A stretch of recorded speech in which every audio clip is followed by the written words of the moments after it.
Tous les migrants de Tripoli ne rêvent pas d'Europe. Depuis la découverte du pétrole dans les années 60, nombreux sont ceux qui cherchent ici un salaire meilleur. Sur le rond-point de Gargarèche, ils attendent un boulot à la journée. Mais depuis que le chaos des milices règne, ces travailleurs risquent des arrestations arbitraires. Et pour ceux qui ne peuvent payer leur libération, c'est le travail forcé. S'il y a un patron qui a besoin de travailleurs, on te vend à la personne, il va faire son travail cadeau, et puis c'est comme ça. Ça, c'est de l'esclavage? Ouais, c'est esclavage comme plus que s'il y avait un autre mot qui dépasse esclavage. Moi, je suis musulman né, mais je regrette d'être musulman depuis que je suis arrivé à Libye.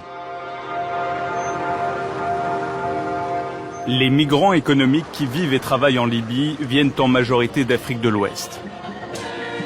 Ils remplissent les églises chrétiennes de Tripoli, mais vivent moins facilement leur religion.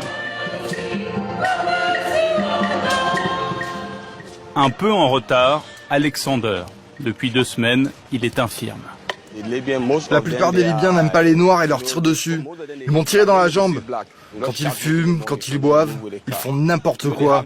Ils ne se tirent pas dessus, mais ils tirent en l'air. S'ils ont un flingue, ils veulent l'essayer, surtout si vous êtes noir. Les assaillants d'Alexander n'ont jamais été ennuyés par la justice. Celle-ci s'intéresse en revanche aux migrants.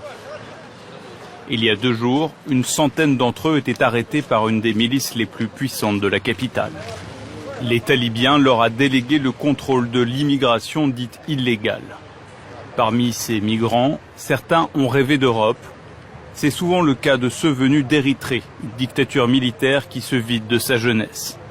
À l'ambassade érythréenne de Tripoli, un homme les aidait. Il a été lui aussi arrêté. C'est simple. Les Érythréens quittent le pays à cause du service militaire à vie qu'il y a là-bas. Une fois qu'ils sont partis, c'est facile. Grâce aux familles déjà immigrées, les Érythréens obtiennent de l'argent.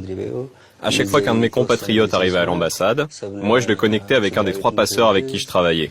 On a fait passer des centaines de gens comme ça, et à chaque fois, je touchais $50.